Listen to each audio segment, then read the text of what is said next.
Thank you, Joseph, for coming on and joining me on the podcast today. Pleasure to be able to talk and looking forward to the conversation ahead. You are the CEO of Catawba Digital Economic Zone, long background in startup cities and startup societies and special economic zones and things of that nature. Big interest for me, having a lot of guests in the past in the sort of city building space, roughly. So looking forward to the conversation here. I think the best place to get started would be for you to, for those who don't know you, sort of talk about your story a little bit, tell people your background from as early as you're willing to start to sort of where you are and what you're doing today and some of the decisions you've made along the way. For sure. And Jake, really happy to be on the pod. I love your show. And yeah, I've definitely listened to some of your Startup City guests. Before I talk a little bit about myself, I just want to, make a caveat. I'm the secondary character in this story. The number one character in this story is the Catawba Nation and their role in governance and technology moving forward. Mm-hmm. And I'm just lucky and honored to have the type of skills and background necessary to help them achieve their goals. Let's talk about how I got to that point to help out Nation on their goal. So in 2014, founded a crypto equity investment or revenue security investment to help out middle to small size companies get capital that they normally couldn't get through a loan or through straight up equity securities. And that was sort of motivated by my desire to, make change, socio-political change without having to rely on legislation necessarily or standard politics. I have a background in poli-sci and working in a hodgepodge of different campaigns. And I was really gung-ho about, running for office, going to law school, the standard sort of thing. But I quickly realized that if the goal is to make positive change in the world in a meaningful way within a lifetime, that's probably the worst possible option you could think of.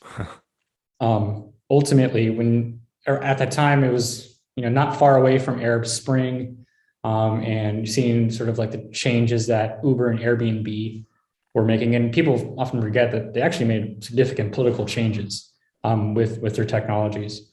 And also at that time, Bitcoin became more nascent, more ubiquitous. Mm-hmm. So I started looking at those, and I was getting slowly more and more, disheartened by politics and the ability to change through that I thought, well, why don't I try my hand at entrepreneurship? And other people said, Joe, you have ideas about the world. Why don't you actually just do them, demonstrate them? And if they work, then it's proved out. And then other people start adopting them. So that was the kind of the spirit that I got into crypto. It was my first startup, so I inevitably failed. One of the big problems with that is that there are huge barriers to entry for companies that are trying to get into the space where they're working with fintech. And this, sort of our avenue was sort of going down the route of Regulation CF, the crowdfunding law. And at that point, I think there was like no real big equity crowdfunding platforms because they were spending so much time just getting to the finish line just to be legally compliant. It was ridiculously hard. And, by the time that we actually developed some sort of beta, we ran out of capital and motivation, and we couldn't go further anymore. But the real reason why, we didn't go further wasn't necessarily the dead end. It was that while my founder and I were pursuing that, we got really interested in a concept that seemed to actually be the natural, end result of that sort of idea I was talking about, that the best way to make real positive change in the world is to demonstrate it, to have a little example of it and to scale it if it works. And that is the idea of what we later called a startup society. And at the time, we defined a startup society as any location or community that was experimenting on things on a small physical location in terms of governance. Really standard examples of a startup society is like a special economic zone, which is a sub-jurisdiction within a nation or government or what have you, that has its own set of tax policies, regulatory policies, or even laws in some cases in courts. Others examples are including more like soft forms of governance, like infrastructure or culture. And that would include things like intentional communities or eco-villages, what have you. And that later became the Startup Society's foundation. And it started out really small, like simple blogs and me spamming Facebook posts everywhere on different groups on social media. And then it scaled to include a lot of trade shows and some peer-reviewed articles and what have you. And then at a certain point, we scaled really, really quickly to include the only peer-reviewed journal in the special jurisdiction and special economic zone space, to have a dashboard of special economic zones on the world, like digital map and dashboard. And just a growing following and a series of conferences. We've since rebranded to Startup Society's network, which is sort of leaning more into the fact that governance isn't always physical. It's increasingly becoming more ephemeral, less location specific, especially with the advent of Web 3.0. And at a certain point, while we were doing the nonprofit work, me and my other co-founder, we formed a consulting company for special economic zones around the world to help them with technology and policy and just general best practices with community engagement and what have you that would help these special economic zones thrive. And while we were doing that, we came across this project. Well, actually, that's the bad way to frame it. It's more like the project found us. And the reason is so Catawba, which is the only federally recognized tribe in the state of South Carolina, and historically, stretched from Virginia down to Georgia. They have about a population of 3,000 or and some change, and their economic development arm was trying to make a zone for the last 3 years, and the organization that was running it is called Catawba Corporations, which is organized as what they call a Section 17. A Section 17 corporation is a federally chartered corporation that's 100% owned by a American Indian Nation, and its goal is to separate business from politics. So it allows these tribal organizations to go and pursue business. And these organizations are sovereign. And that means a couple of different things. But namely, for one, it is immune from federal tax and from state and local tax. And also, it has sovereign immunity in terms of when it could be taken to court. Basically, a Section 17 can only be taken to court if it consents to in a contract, or if there's specific congressional legislation that says that it has to. So it's a very unique form of organization that exists in the United States. And this organization had been pursuing special economic zones for the last 3 years, just and trying to look at different models, but they weren't able to come up with a relevant business plan. They were kind of fumbling around, and they were trying to focus strictly on real estate and trying to focus strictly on taxes, but it wasn't that profitable. And when you actually look at the research about special economic zones, you actually find that special economic zones aren't, their success is not dependent solely on taxes. In fact, that's a small factor.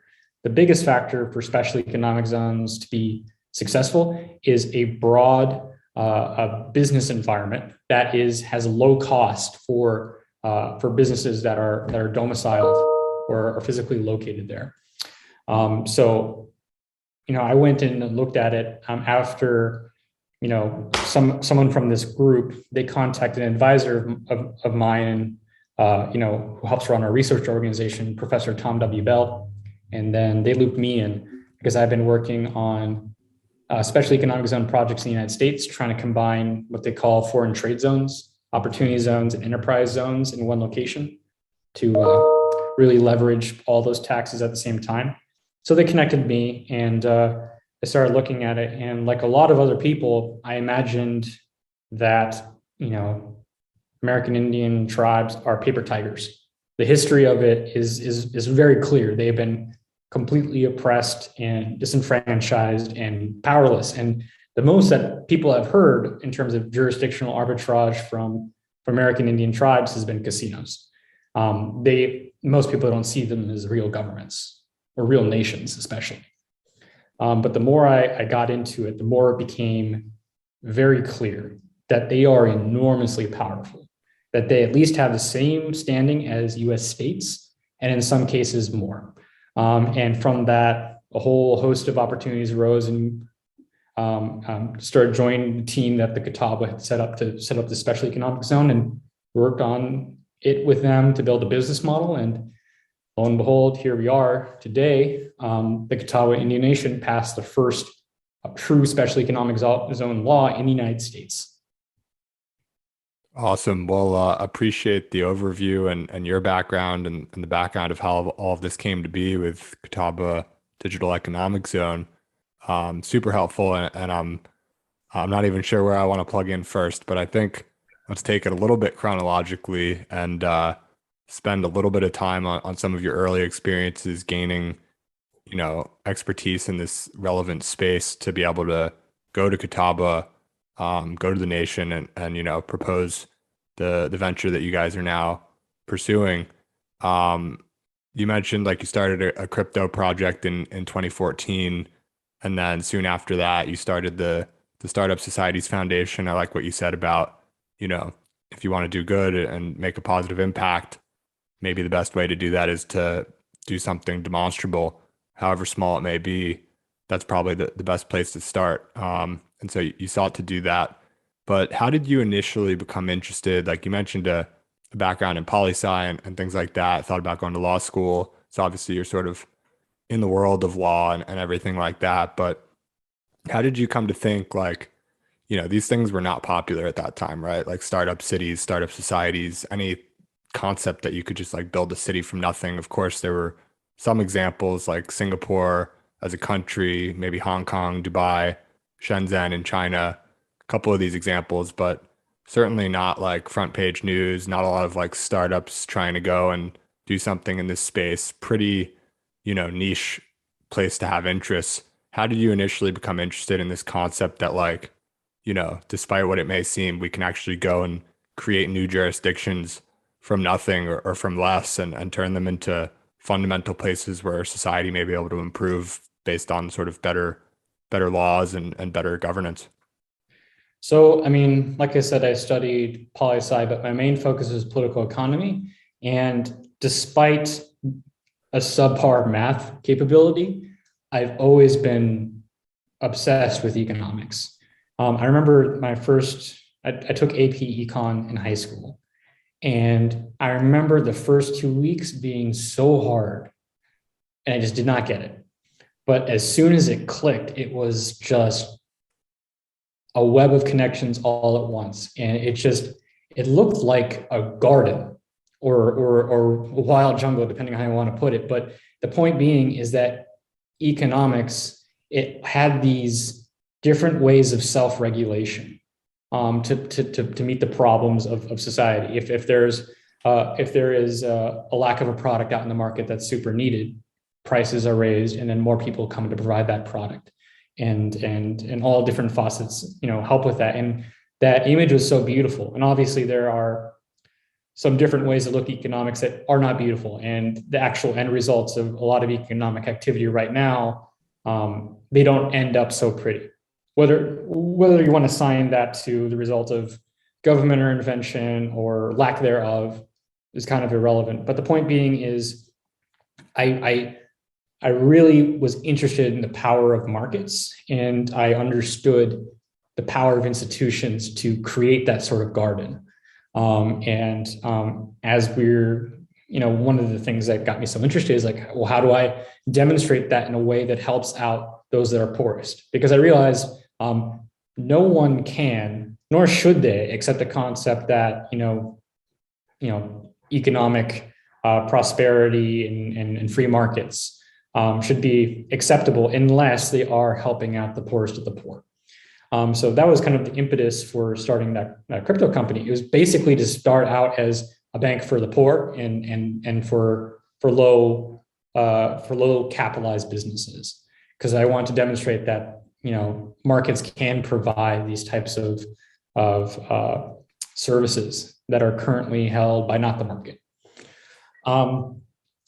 And the more that I looked into that, it just took me down the path of where are areas that took these lessons to heart and demonstrated that if they structure laws and regulations in a certain way and are good with enforcement, that you can create that garden.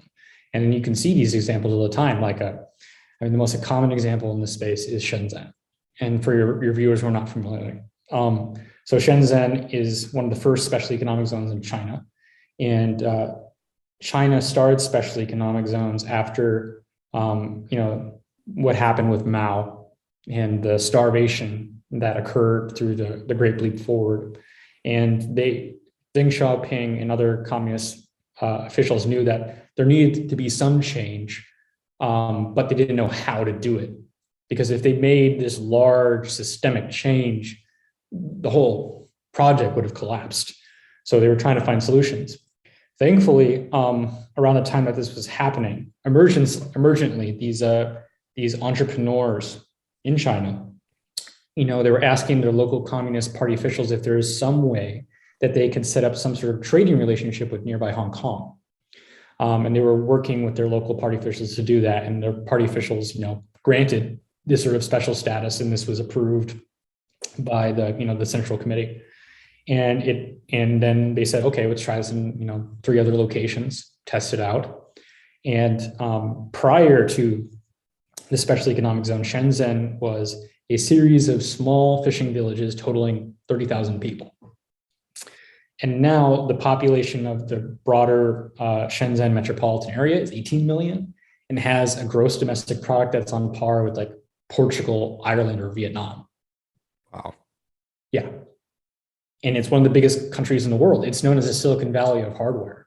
And I think there was a statistic recently that says that Shenzhen had just grew over Hong Kong in terms of economic growth. And another example is Dubai. I mean, Dubai, it was simply desert in the 90s and 80s. It didn't really have anything. I mean, obviously, there was established population there, but in terms of when you think of Dubai, you don't think of what was there, which was very little. But what they did is that they set up around 30 special economic zones of different industries. And then, a couple of decades later, you have one of the biggest, most influential cities in the entire world popping up. How many people do you know that go to Dubai on a regular basis for business, for conferences, what have you? That just simply didn't exist. And the reason for that is that they had a legal infrastructure that created that economic garden, that mixture of order and chaos, of good governance to foster the best in the market while making sure that it's working for good. Yeah, I just love this category of stuff so much because basically there's, you look at those couple of examples, there's this idea and this hope and this optimism for the fact that, there's existing examples of jurisdictions or places around the world that have tried on a new set of rules and tried to implement a bit of a new system when it comes to governance and regulations and things like that. And that those things can actually, those changes, those differences in system in a world where a lot of the systems just sort of, mirror each other. If you change this and that a little bit, it can result in, the next Shenzhen or the next Dubai or the next Singapore. And I think I at least am hopeful and optimistic that we're just in the very early days of finding out, how best to run areas. And of course, different people can choose different priorities, and hopefully there will be a lot more choice in the future and people can find areas that sort of have the rules that are more important to them and everything like that. But it's just such an interesting space that I think has previously been thought of and still remains thought of by a lot of people as something that's like fixed and unchangeable.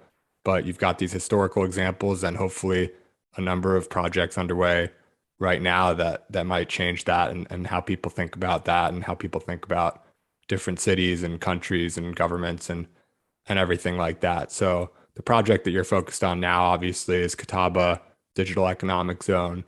Um, you mentioned, Catawba found you when you were working on, a variety of different projects and everything like that. What stood out when, they found you, but you also found them, and that you recognized the opportunity when it sort of came to your doorstep? What was so important and so different about what they brought to the table that you realized you needed to sort of, put your blinders on, stop working on so many different projects, and focus narrowly and primarily on this one? Initially, it was just an intuition. It was just the idea of, wow, especially economics in the United States, that's really cool. But primarily is, wow, a Native American tribe having a special economic zone. That's so wild and amazing and awesome, because of the way that I've always seen special economic zones as tools of economic development. They're some of the most successful tools of economic development to help out their local populations. That, when they are done the best, that's what they do. And there is no group in the United States that needs them more. And on top of that, they are tools for governments. And right now, governance services in a lot of Native American tribes, they're not what they could be. There's a couple of tribes that have commercial codes and governing bodies and what have you, but there's a lot of Native American tribes that live hand to mouth, a lot through grants and what have you. And, some of them have casinos, but, casino profits are going down. The communities have a lot of problems, and a lot of the problems that you mentioned with the lack of development in those jurisdictions we just mentioned, they exist in Native American tribes. They're the most underbanked people in the United States. It's really hard to get capital in American Indian communities. Like, for instance, you can't get a mortgage for a house on a reservation. And the reason for that is that all land is held in trust by the federal government. So you can't get debt that way. And it's just super difficult to get any sort of loan in that sort of scenario. And it's like close to impossible to set up businesses in a lot of reservations because you don't have a commercial code to go off of. If a business sets up there, they don't have a legal system to rely on. They're just usually, if they do, they have a contract with the nation's government to just abide by certain contractual rules, but they don't have like torts code that they can rely on, or a contract law code that they can rely on. It's just, most businesses aren't willing to deal with that level of ambiguity. So there's just not a lot of business there. But the thing that really, really got to me is, beyond that intuition and that sort of awesome karma, that finally the people that were governing this territory, far beyond, most, civilizations in Europe and elsewhere even existed, having them becoming economically prosperous after all the centuries of oppression and death and war and disease. Finally, they become leaders and governors through technology. That seemed like a really cool piece of karma for me. But the thing that made me get even more interested was just knowing the sheer authority that nations have, that American Indian nations have. And it's really like the world's best kept secret. I had no idea that they had the authority on the level of US states, and in many cases more. But essentially, that's when it really clicked for me, when the rule of thumb became, unless the nation consents to otherwise, or if there's an explicit act by Congress, it's basically a state. And in a sense, it's more because if it is a sovereign nation that has existed prior to the construction of the US Constitution. What they're called in the constitutional law is domestic dependent nations. And the reason that they're involved is because of their sovereignty is not contingent on the Constitution. It's just something that it is incorporated into. Their sovereignty comes from their sovereign rights that predate European colonization. Yeah, I mean, that sounds like a whole host of reasons to identify it as an interesting opportunity. And especially, the karma argument definitely resonates. And and the practical argument, looking at the fact that, like you said, super valuable secret many people don't know, but these Native American tribes or nations, they have rules that are comparable with the state, like you said, and in some cases greater. I'm not sure the details of that, and maybe we can dig a little more into that to see, what that entails exactly. Certainly, in what cases they might actually have more power than states. Um, but before we dig into that specific point, let's just sort of like zoom out for a second here. So basically, you got this introduction. Now you're focused on building this startup jurisdiction in South Carolina in partnership with Catawba. Um, it's going to be purpose built for crypto, as I understand it. And so you've seen previously some of these Native American areas, they'll focus on casinos or cannabis, sort of specific use cases where they can, use their jurisdictional arbitrage, as I think you said earlier, to their advantage. But this is something different. This is a more general focus to enable sort of future organizations that may be focused on crypto or sort of fintech and related areas more broadly. So I don't know which way is best to plug into that first, but I'll leave it to you. Basically, let's talk about sort of like the focus on crypto and how you've sort of brought Catawba along to, align behind that mission and that vision for the jurisdiction. And then secondarily, as sort of like a fine point, would be really curious to hear how you think about like state power versus Native American nation power. Yeah, absolutely. So, yeah, like I mentioned, I've been involved in crypto for a while. And when the tribe invited me into the project and became my boss, essentially, I brought some of that knowledge that I built up over the years. But it wasn't just that. It was just, what is the most economical way to leverage the nation's authority on its own behalf to become profitable for itself? And this was also in the midst of COVID that we were formulating the business model. And at that time, real estate was not really a really good play, so to speak. And just in general, when you're talking to venture capital and what have you, and you're a company that's seeking those types of funds, what you want is low marginal costs to acquire customers. And that's why software is such the perfect model for venture capital, because the marginal cost to acquire the next customer is extraordinarily low. But the marginal cost to acquire a customer in a real estate company is really high. That mean a new building, a couple of $1 million and what have you, in debt and equity or mix of it. That's not easy. So there was that element to it all. And also just the ability of the Catawba, it's certainly lined up with their functionalities as a government. But I liked how you framed it. Yeah, up until this point, American Indian nations, they've been doing one-off jurisdictional arbitrage plays. It's casinos, it's cannabis, it's payday loans, and they are usually the business entities that are involved in this.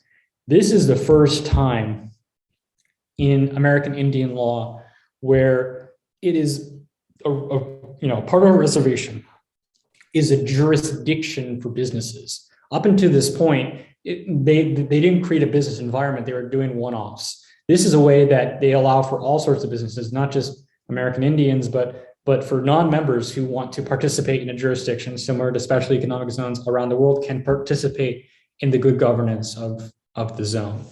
So that's the really unique thing. And your question was, why crypto? Yeah, I think why crypto is a good place to start. And then additionally, maybe circling back to the power, sort of likening it to states or comparing and contrasting the difference between Native American tribes and states. So one point of clarification. The jurisdiction is a general jurisdiction. It should just be like Delaware, where the point is to register companies of all sorts of businesses. But whenever you start a company, you have your initial customer set. And right now we're focusing, and just because if you're a startup of any sort, you need to focus in, get your initial customers, prove the concept out, and scale. Sure. So we're focusing on that because we think with the regulations that we can implement, and move forward with, and the type of technology that we have, that's the easiest low-hanging fruit.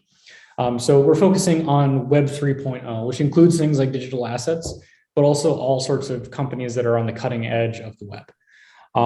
So yeah, that's kind of the reason that we did that. And to your question of, are they more powerful than states? For one, there is on the legal level, they have that sort of status that they are pre-constitutional sovereigns, that they have been constructed before the creation of the Constitution. And that gives them leverage domestically sometimes, but especially it plays itself out internationally. Like organizations like the UN declaring the sovereignty of indigenous peoples all around the world, and that can be very helpful. But also on a more concrete level, the United States government has to be very specific when it has laws that are relevant to American Indian nations versus states. For instance, in constitutional law, Congress has plenary authority over tribal governments and what have you. That means that Congress has sole authority over dictating what happens in Indian nations. And that means in many cases, executive orders don't apply in Indian nations unless, for instance, there is a specific federal, or a specific executive program that nation is participating in. But generally speaking, it's only Congress that governs the nations.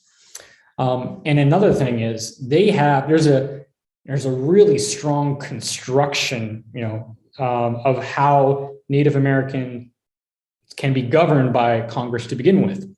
And they have to be super hyper specific about, what laws apply to Native Americans. Otherwise, it will be decided in the favor of Native American nations. And that's actually a specific constitutional principle. If there is ambiguity, and if it isn't absolutely clear that this law applies, and if it isn't favorable to them, the constitutional principle is you have to rule in favor of the nation. So, and let me give you a really clear example of that. And it actually happened fairly interesting. When I came out, I thought it was the wildest thing ever. And anyone who's in Indian law thought it's the dawn of an era. And let me give some context to this. So the self-determination school of thought in Indian law has been percolating throughout law schools for a long time. And now we're in a point where most federal district courts, and now even the Supreme Court, they are more pro self-determination than any other. And this principle of thought of there needs to be absolute clarity, and there needs to be a deference over to nations in the case of that ambiguity.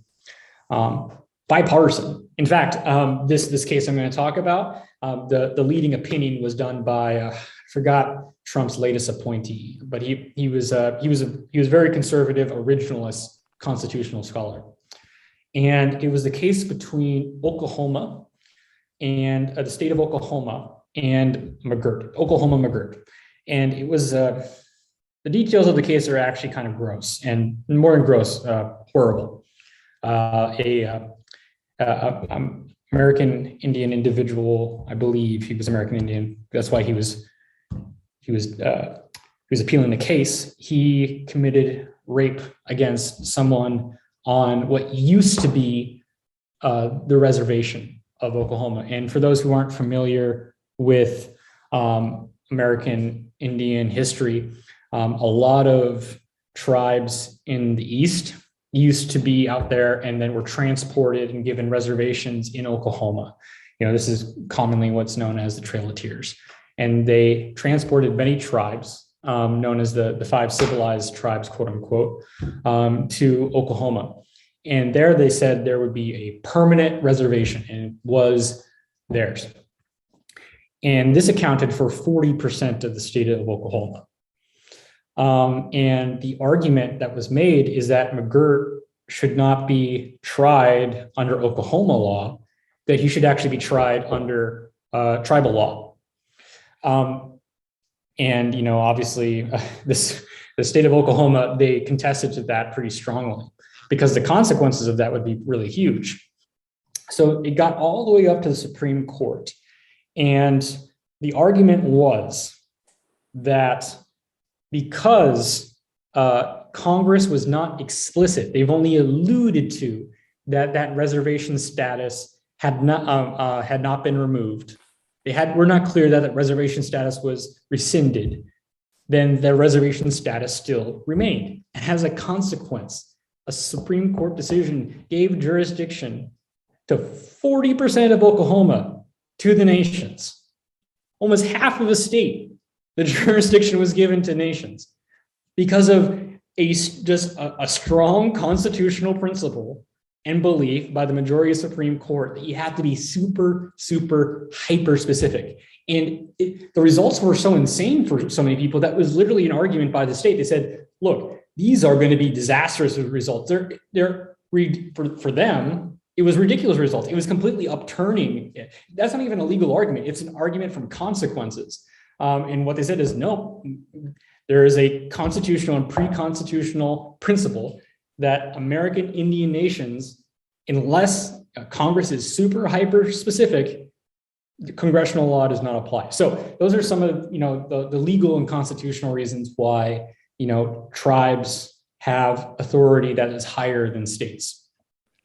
Yeah, that's an amazing example. Not to cut you off, but it's crazy to hear. Like, you look at a map of the U.S. and you see all the different lines for all the different states, but you don't see 40% of Oklahoma outlined as part of their jurisdiction. You don't see Catawba outlined in South Carolina, but actually in Oklahoma, this is funny because I've been to Oklahoma fairly recently, and if you actually use Google Maps, you actually see it. You see you're in Chickasaw Nation. You are now in Choctaw Nation, et cetera.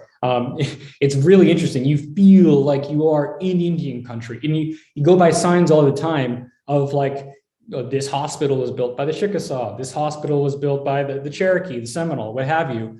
It really is Indian country there. They are the primary economic force in that area. I didn't mean to cut you off, but it's something that's really cool about Oklahoma. I think it's ground zero for jurisdiction in the United States. Yeah, no, it's super cool. And it's just, I guess I should revise to say most maps don't show it, but maybe Google Maps in Oklahoma actually does. And they should do the same. It sounds like for Catawba and their region and all of the others throughout the US. It's just this underappreciated concept, I guess, of all this power that exists as exhibited by the case you mentioned and everything else. I'm curious, when so you talk about the case and there's all this land in Oklahoma that gets awarded as a result of this Supreme Court, ruling. And you mentioned bipartisan support. It's very rare these days that we hear about bipartisan support. Unfortunately, I wish that wasn't the case. But what is it that has allowed, what is it that has allowed for this bipartisan support for this specific thing in a day where, so few issues have that alignment? Well, I mean, to be fair, the Supreme Court and constitutional law, it's a whole different animal. You're not talking about traditional red versus blue on CNN or Fox or MSNBC or what have you, or in Congress, where there's strict party lines. They're largely it's minor deviations on similar corpus of understanding and principles. But to speak broadly about bipartisan support of American Indians, not just in the Supreme Court, but in general, it's because of the universal acknowledgement that what happened was just so profoundly screwed up. And they are so profoundly screwed at this moment in history. And because of that, there is a feeling that something needs to be done about it. And even if you go way beyond, the American Constitution or history of European colonization, even pretty close after the Spanish conquistadors came about, they were already writing about how, American Indian nations, they have sovereignty that is beyond theirs and Europeans or Christendom or what have you. Now, obviously it was not respected, but even back then, people had the intuition, at least, that what we're doing is so wrong. And now we're at the point where, people are realizing that wrong. And also beyond that, it's the types of reforms and things that they allow, obviously progressives on the left, they want to make sure that people who've been disenfranchised, that they're helped out. And also people that are on the right, they like local governance and they also like free markets. And in many cases, if you have two overlapping circles, that's what the types of cases that are involved in this. You have, helping out a disenfranchised group, and you're usually deferring to local governance, and you are trying to have some free markets in the mix. So I think that those 2 points account for some of the reason why there's bipartisan support for American Indians.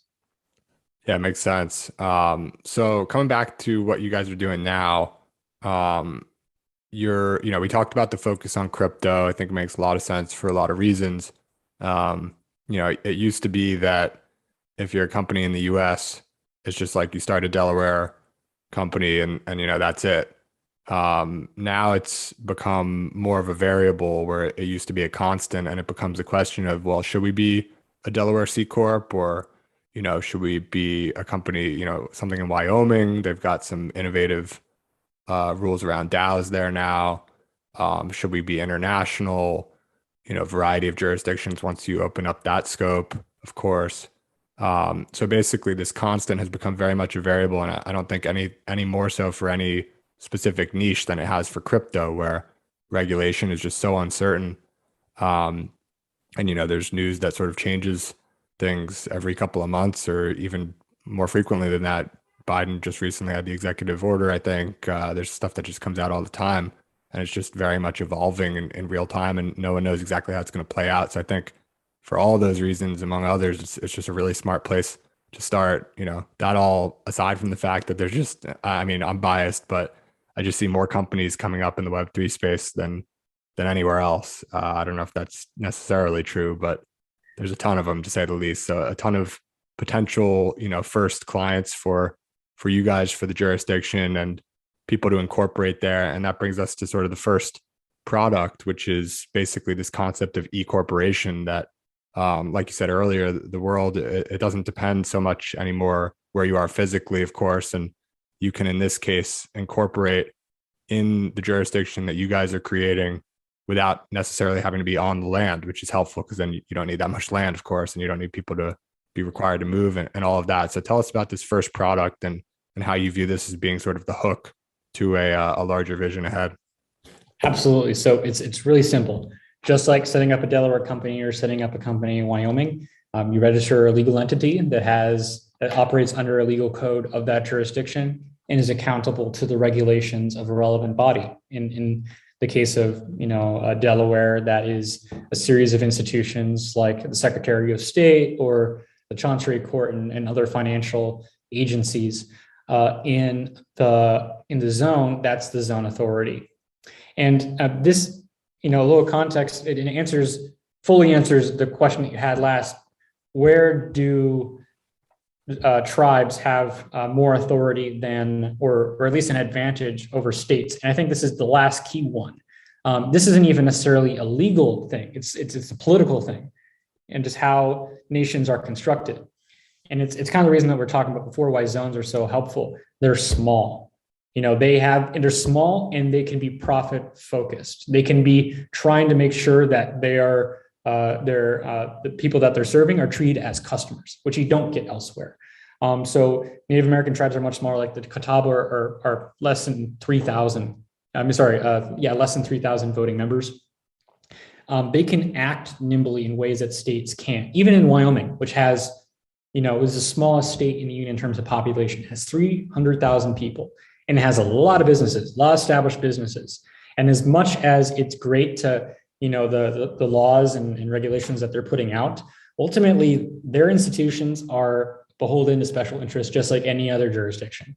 They don't come with this blank slate. In some cases, they don't go as far as they can when it comes to these laws, precisely because they have special interests that they have to deal with, or their commercial codes have already been bending in the direction of special interests for in some cases, hundreds of years. Versus the Catawba and other nations, they don't have, there's no or very few existing businesses to contend with, special interests to contend with. And beyond that, the sort of structure that we set up is a mixture of having a small regulatory body, in this case, the zone authority, which has the ability to create regulations quickly for, like you said, this is a fast growing industry that's facing uncertainty, and technological changes require a nimble entity to regulate, quickly. And so we have, on one end, we have a nimble regulatory authority. And on the other hand, it'll be managed in a for-profit manner, which means it is responsive to the needs of companies that are domiciling within the zone. And you definitely do not get this in Delaware or Wyoming. Wyoming, it has a basic sort of digital platform or what have you. It's clunky and not that great. And then in Delaware, it's going even farther from digital. Like before, you were able to get fax documents in. Now you have to go by mail. It's becoming more retrograde, and they feel like they can because they're the monopoly. They're on top. They are the go-to for Silicon Valley and Wall Street. So they don't feel like they have to change. Versus, the Catawba's jurisdiction, that's a nimble organization that's going to try to get as much of that market share as quickly as possible. And the way that we do that is we provide a regulatory authority that is based on stable laws, but is able to quickly change according to technology. And the way that we provide that company registration service is through a technology platform that is streamlined yet compliant. So that it has the lowest cost of entry for a company to register there while being compliant as possible. That's the main benefit. And we're really leveraging the full competitive advantage of native tribes by doing it. Yeah, it's like truly treating these companies as customers, which I think hopefully we would see increasingly in the future, a lot of different jurisdictions starting to treat people like customers. Otherwise, you just don't really care. Like you have to, I guess maybe that analogy is not that clear, but to clarify, I think, companies treat customers well because if they don't, they lose their business. But in the past and, present, jurisdictions haven't necessarily had to worry about this because it was sort of too hard to leave. Whereas, you just shut off your Spotify subscription or whatever it is. Nothing against Spotify. But I think, it's not so easy to just like pick up your family and go to a new jurisdiction. And therefore, these jurisdictions have gotten comfortable. Similarly, in a business sense, like you said, Delaware doesn't really have to appease anyone. They have enough quote unquote customers as it is that are just used to, let's create a business in Delaware because that's the way everyone does it. But if that constant becomes a variable and you have a bunch of these different jurisdictions and one of them's, creating minimal friction to start your company and, do eCorporation online in a frictionless way that's like just totally pleasant and easy and fast and cheap and, go down the list versus you have to mail something in the mail and wait 10 weeks and pay a large fee. It sort of becomes a no-brainer, all else equal. So I really like that concept as like the wedge. And then, thereafter, how would you guys think about I'm assuming this isn't just going to be a jurisdiction where a bunch of companies file their eCorporation and then sort of that's that. What's the longer term sort of vision for you guys and the things you could do with this jurisdiction? Absolutely. So eCorporations is the core product. It is the thing that ties natural persons to the jurisdiction. It's the way they participate in it. But what the real value add that we're going to be adding is the different services that we can have on top of it and types of regulations that allow digital businesses to have more capabilities than they would in other jurisdictions. So what we're going to be adding on a certain point is the ability to do banking services within the zone and the ability to sell securities in the zone as well. And not only will we have a technological platform that allows us of users to do that in a seamless fashion with their eCorporation, but also at the same time we'll have regulations that make it increasingly easy to do those things. Now, I want to be clear: this is not a way to skirt federal regulation and what have you. This is a way that is given to state level jurisdictions all the time to create blue sky laws or state charter banks or what have you. The same capabilities that states have to create sort of those streamlined regulations and laws. The tribe has that capability. So, we'll be able to create and will be passing things in regards to making it easier yet compliant to do security sales or to do banking easy, especially with digital assets, to experiment responsibly with insurance models that aren't allowed elsewhere. Not because of the laws in other jurisdictions are, just more compliant, but because of they're needlessly complex and they're written by special interests, versus ours would be based on being hyper compliant, but making sure we do it through technology. And so it's done in a seamless fashion, and they're geared towards the reason that there's supposed to be regulations, which is consumer protections, et cetera, not because there is a particular business that wants to have certain laws or regulations that protect their bottom line. So that's what we'll be doing in the future. We'll be providing services based on new regulations that that the zone authority is going to be putting out over time.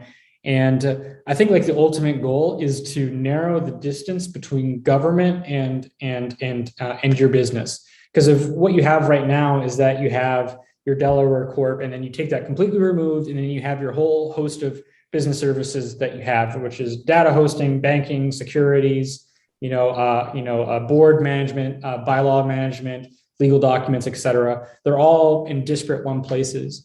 But the beautiful thing about this platform is because of this jurisdiction is run in a for-profit manner, it can sort of provide a one-stop shop for all those things to interact with each other seamlessly. Eventually, it'd be great to get to the point where you can have all your information in this e-corporation in a secure, private manner, and to be able to use it to pay taxes or to do all sorts of business that you would with your corporation. Just the normal back end services that you deal with an e-corporation, have them done in a seamless manner. Obviously, this is all a little bit longer term. Our initial goal right now is to have people register companies, to form e-corporations, start doing business, and then over the next months, we'll be instituting these different regulations and different online services. Yeah, it's awesome, and totally understand one step at a time, but it sounds like a really exciting vision, and looking forward to seeing you guys execute on the future. Let's talk a little bit about Catawba and the people, and your experience working with them thus far. I understand you very recently just got this the vote passed that sort of enabled all of this to come to fruition, and you guys to sort of proceed forward from here with the plan.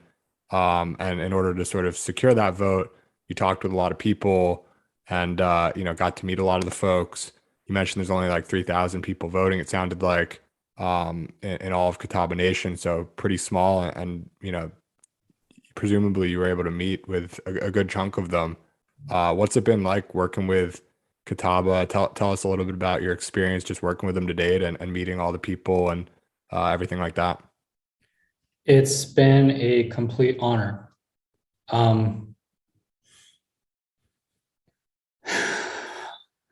honestly, I feel really, really, really blessed, and I've been nothing but welcome since getting here. And the type of trust and support that we've been given throughout this process has been amazing. So I moved here, almost a year ago now. I think, yeah, almost exactly. And started talking with the nation's leaders and what have you, but all during that process, entirety of that process, we were meeting people in person, breaking bread, and talking. And that's the really core thing. And I think that's one of the things that needs to happen. Anyone that's working on these types of projects needs to be in the place where it's happening. I think that alone can help defend against, for lack of a better word, neo-colonial or predatory projects of this nature, which I absolutely detest. One of the core themes that we talk about in our books from Startup Society is about best practices to create special economic zones, is that they always need to be community-led. That not only are community members engaged and are happy about the project, that they are leaders and they're the primary beneficiaries of the project. And that is the number one thing that we made clear the entire time. That this is the entity that's running the zone, the for-profit entity, that is a Catawba entity. It's the Catawbans that are benefiting. That unlike other special economic zone projects that you could easily look at neocolonial, like for instance, like if this was a physical development and there are people living on the reservation, like sound the alarm, like that's neocolonial. That's not good at all. One of the benefits of this model is they're domiciling virtually. The people who are doing business there are volunteering to be part of the nation, and at the same time, the nation isn't bearing a cost in terms of having people live there. It's a very small plot of land, and we made that clear. And that it was, that all the costs would be contained within that Catawba entity that would be running everything. And we just kept talking with them over and over again. And like you said, there's just a couple thousand Catawba citizens. So it's easy to get to know them fairly easily. And, anytime you deal with a lot of stakeholders, it's always sometimes it's a bit of a slog, but for me, it was a complete honor. And the thing that we kept hammering home, and the more they heard it, the more excited they got, is just, this is a Catawba entity. They are going to be the primary beneficiaries of all this. The leadership is going to be Catawba led.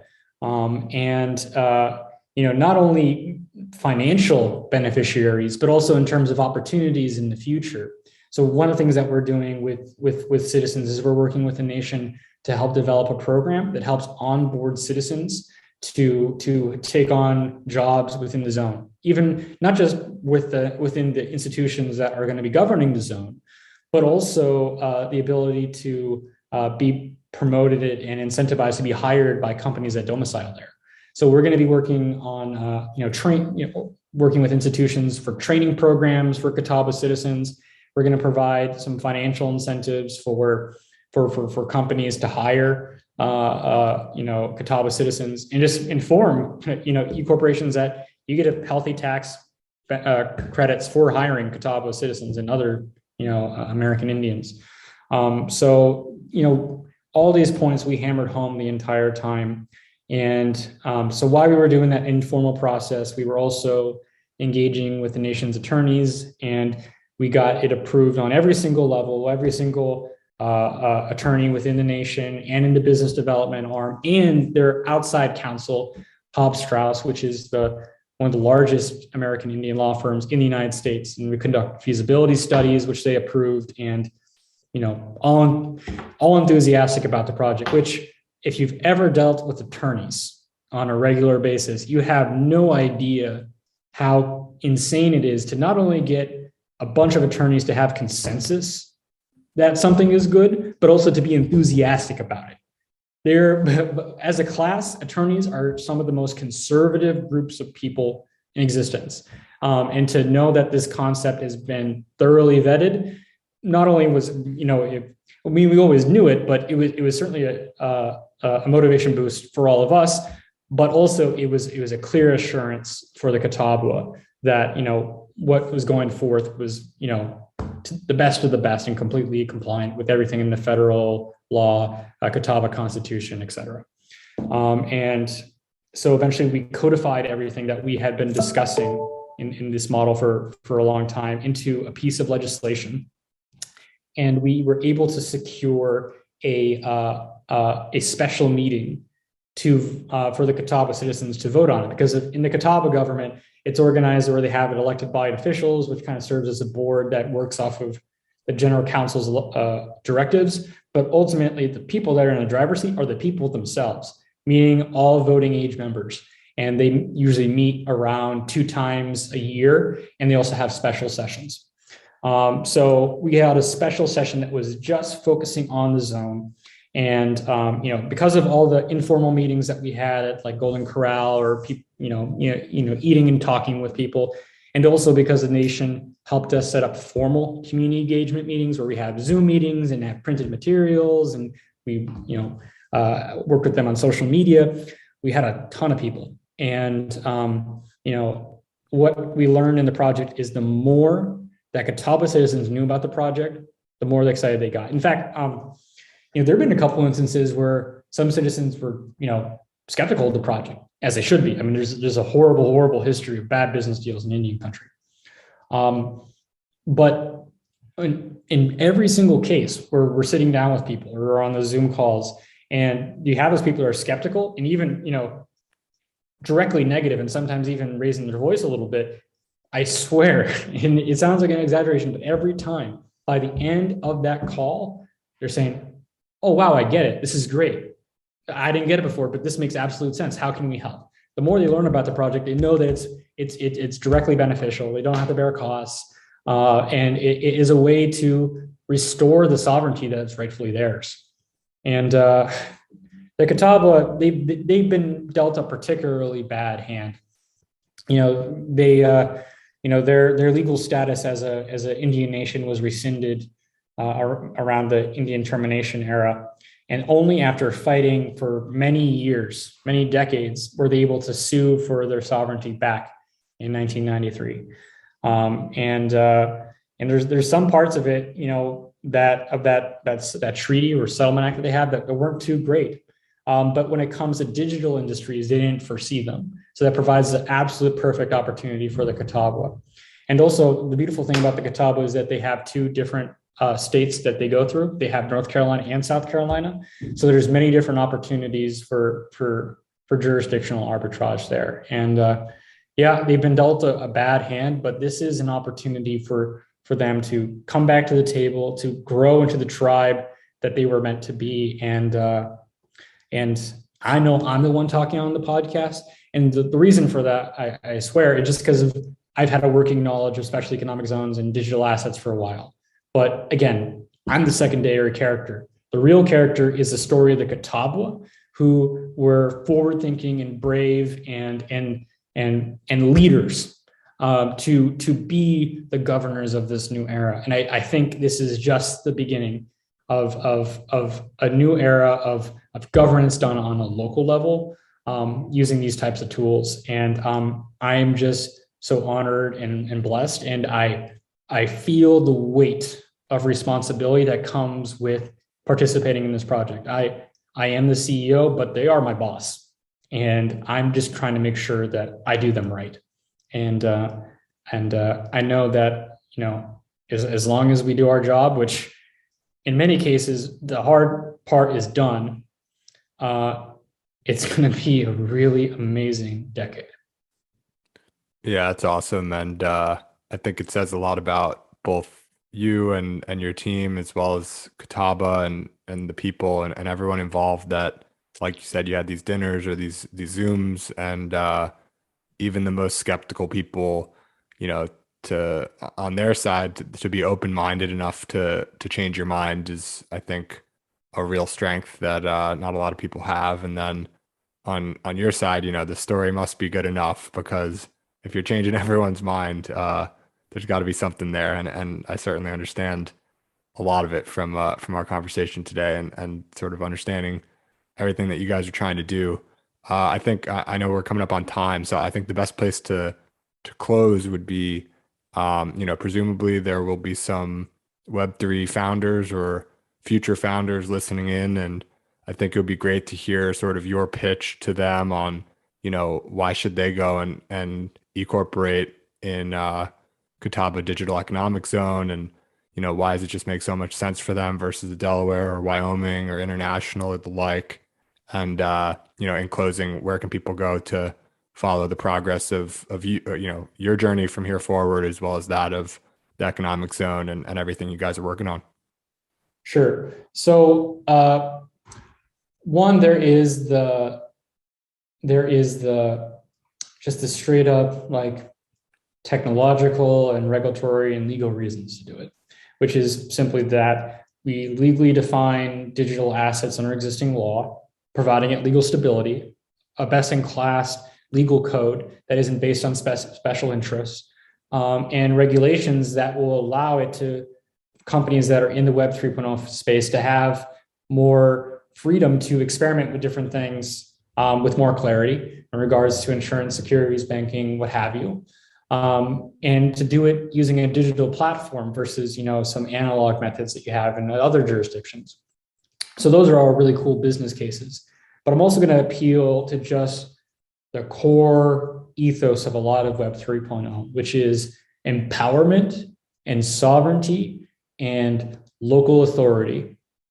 And I'm not a dogmatist in this direction or anything like that, but if blockchain has some sort of ethos, it has to do with decentralization, it has to do with sovereignty, it has to do with good governance. And this is all of it. And for a lot, I feel like I know people in the Web 3.0 space at this point if they're anything like me, and I think they are, the idea of Native Americans, American Indian tribes, they being the leaders in all of this, in this new decentralized movement to have better money, better social relations, et cetera, having them be the leaders to move this forward, I can't think of anything more poetic. And so there's clearly the business case, the legal case, the regulatory case, the technology case, but that's the real thing that I think is going to hit home. I can't think of a better story of karma and poetry than having Indian nations restored to where they should be.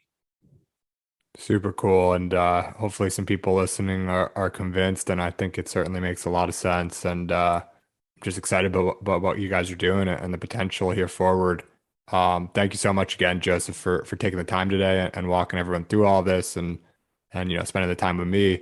Where can people go and follow you and your journey and Catawba here forward?